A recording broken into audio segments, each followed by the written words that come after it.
تعالوا النهارده هنعمل بانيه الشركات الجاهز، طريقة اقتصادية وطعمه حلو جدا جدا.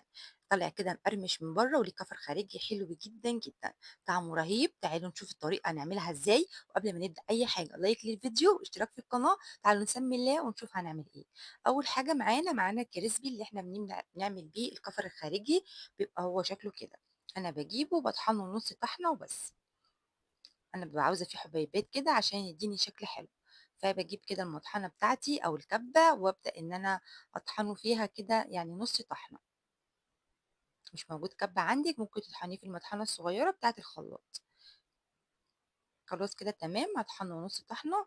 ده بتلاقيه عند أي عطار موجود وكمان سعره مش غالي خالص. باجيب حوالي كوبايتين وباطحنهم نُص طحنة، هيعملوا لي كمية حلوة اللي أنا عاوزاها. خلاص كده باركنهم على جنب وباقدر أحضّر المكونات بتاعتي. باجيب إيه، باجيب معايا أول حاجة باجيب الكبة بتاعتي، ومعايا بصلتين كبار مقطّعين، طبعًا تقدري تستغني عن البصل وتستخدمي بصل بودر، يعني مش عاوزين تستخدموا البصل العادي تقدري تستخدمي بصل بودر. بس أنا قُلت برضه أعملها بالبصل الفريش دوّة، بيبقى طعمها حلو جدًا، جدًا، وكمان بتزوّد لي الكمية.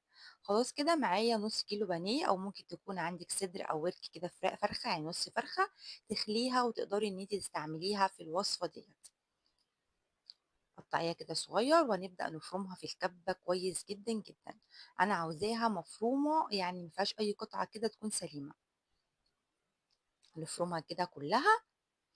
عاوزة أقول لكم إن من نُص كيلو بانيه على المكونات اللي هنضيفها عليها، هيعملوا لنا 40 واحدة من بانيه الشركات، يعني ضمنوا لنا كمية كبيرة جدًا، جدًا. ضِفت عليها البصل المفروم بتاعي، ومعايا بقى بقسماط مطحون أو فينو مجفف زي ما بتسموه. باضيف برضه حوالي كده كوباية إلا ربع، ومعايا كمان كيسين فيجيتار، كيس حار وكيس عادي. فيجيتار بيدّيها لون وطعم تتبيلة كده حلوة أوي، أوي. طبعًا هو بيبقى متّبل فبنضيفه كده زي ما هو. كل كيس بيبقى فيه حوالي معلقة كبيرة كده أو معلقة ونُص. بنضيفها كده على المكونات بتاعتنا. وتعالوا بقى ونضيف التوابل بتاعتنا. هاضيف برضو الأول معلقة ونص من لبن البودر.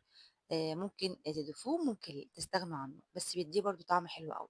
معايا بقى معلقة صغيرة من الملح ومعايا فلفل أسمر ومعايا بهارات ومعايا جنزبيل ومعايا معلقة صغيرة من الثوم البودر ومعايا نص معلقة من الكركم ومعايا نص معلقة صغيرة من البيكنج باودر. بيدينا برضو هشاشة كده للبانيه بيبقى طعمه حلو جدا. خلاص كده انا حضرت المكونات كلها بتاعتي. ببدأ بقى ان انا افرمها كويس جدا جدا. خلاص كده زي ما قُلت لكم، لو مش موجود عندكم الكبة ممكن تطحنوا البانيه في المفرمة اللي هي الصغيرة بتاعة الخلاط، والبصل وباقية المكونات تعجنيها بإيديك كده عادي خالص. خلاص كده تمام، أنا عجنتها كده كويس أو فرمتها كويس في الكبة. بس ضِفت كده على النُص شطة شوية عشان ولادي بيحبوها كده حار، والنُص التاني خلّيته عادي. باجيب بقى كيس عادي بتاع التلاجة، وبابدأ إن أنا أقطع كده قطع صغيرة، وبابدأ إن أنا أفردها فيها. يعني بتبقى سهلة مش صعبة. بُصّوا عمل معايا كمية قد إيه، يعني على ما أظن كده إنه يعني أرخص من الجبن واللانشويات والكلام دوّة للعشا أو الفطار، أو حتى لو هتعملوها ساندوتشات للولاد في المدارس أو جنب مكرونة أو أي حاجة. فبصراحة هيعمل لنا كمية حلوة جدًا، جدًا. يعني عاوزة أقول لكم إنه هيعمل لي كمية حلوة أوي. باجيب قطعة صغيرة وما تخلّيهاش سميكة، يعني خلّيها رقيقة. رقّقي فيها على قد ما تفرد معاكِ، عشان أنا مش عاوزاها سميكة عشان تستوي معايا، ما تبقاش يعني من جوّه تحسّي إن هي نيّة أو حاجة. تبدئي تفردي كده كويس جدًا زي ما أنتم شايفين. يبقى ليها زاوية كده من فوق رفيّعة وبتنزل على عريضة شوية وتدّينا شكل البانيه كده زي ما أنتم شايفين. طريقتها سهلة وبسيطة وما بتاخدش معانا وقت خالص. ريحتها حلوة أوي، أوي، وأنتِ بتفرديها كده ريحة التوابل بتاعتها حلوة جدًا، جدًا. نفرد كده القطعة زي ما أنتم شايفين. أنا يعني اخترت موضوع الكيس ده بصراحة حسيت إن هو سهل مش صعب خالص يعني. فاعمليها بالطريقة ديّة هتعجبكم جدًا، جدًا، أحسن ما تفردي على حاجة أو تفردي بإيدِك. فالطريقة دي سهلة جدًا، جدًا. خلاص كده تمام، أنا يعني هاعمل الكمية كلّها وهارجع معاكم بقى تاني ونشوف هنعمل فيها إيه.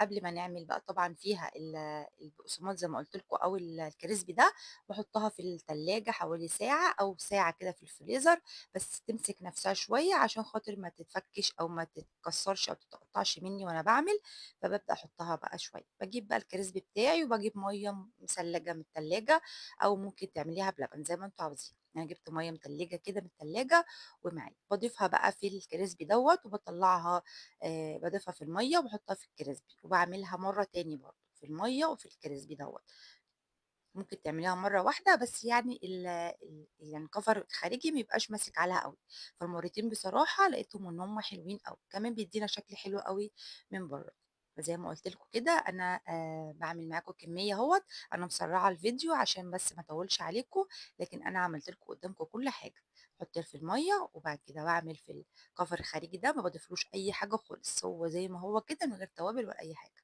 باحطها في المَيّة تاني وبابدأ أحطها برضه في الكريسبي بتاعي تاني، بيبقى لونه حلو أوي من برّه، بيدّيني لون كده خارجي حلو جدًا، جدًا. زي ما أنتم شايفين كده سمكها حلو جدًا، يعني ولا تخينة أوي ولا رقيقة أوي، يعني سمكها حلو جدًا، جدًا. اعملوها كده نفس الطريقة ديّة، كمان هتعمل معاكم كمية حلوة أوي، زي ما أنتم شُفتوا كده عاملة طبقين كبار، كمان لمّا يتعملوا بالcover كده الخارجي ده، بتبقى الواحدة كده يعني مالية مركزها. زي ما أنتم عارفين إحنا بنجيب البانيه الجاهز ده بصراحة ما عجبناش خالص، خالص، يعني طعمه استغفر الله العظيم يعني مش حلو، عملنا بصراحة بتاع البيت دوّة حلو، على الأقل تحسّي حاجة نضيفة عاملاه في البيت، بتاع برّه ده تحسّي إن هو عجين ما فيهوش أي طعم خالص. زي ما أنا عملته كده اعمليه على الطريقة ديّة، حلوة جدًا، جدًا. جِبت بقى أطباق الفِل ديّة وأبدأ أرُص كده رصّات فيها، وكمان بقى باضيف عليها أكياس تلاجة كده باقطّعها وباضيفها عليها، عشان باعمل برضه دور تاني، يعني كل طبق عملت فيه دورين، يعني جِه معايا كام واحدة، يعني جِه معايا 40 وحدة بانيه، 40 قطعة بانيه، من نُص كيلو بانيه وعليها البقسماط المطحون والفيجيتار زي ما إحنا ضِفنا كده، يعني مكونات سهلة وبسيطة وكمان اقتصادية، عمل لنا 40 وحدة بانيه، طعمه حلو جدًا، جدًا، شكل وطعم وريحة ما فيش أحلى من كده، أقسم بالله إن فعلًا وأنا باقليها ريحته حلوة جدًا، جدًا، أنا عاوزة أقول لكم إن ولادي وأنا باجهّز كده أنا قليت لهم طبق كده من اللي أنتم شايفينه دوّة، هُم كانوا 6 أطباق، قليت طبق وأنا باقليه كده من شكله تحفة أوي، لايك بقى للفيديو كده عشان إن شاء الله الفيديو يترفع وكل الناس تستفاد منه. الطريقة ديّة سهلة وبسيطة وإن شاء الله تعمليها عندِك وهتوفّر معاكِ كتير، كتير، كتير. أنا عملته قليته كده زي ما قُلت لكم في أول الفيديو مقرمش من برّه وطعمه رهيب. ما تنسونيش بقى لايك للفيديو واشتراك في القناة لسه ما اشتركتوش وأسيبكم في حفظ الله والسلام عليكم ورحمة الله وبركاته.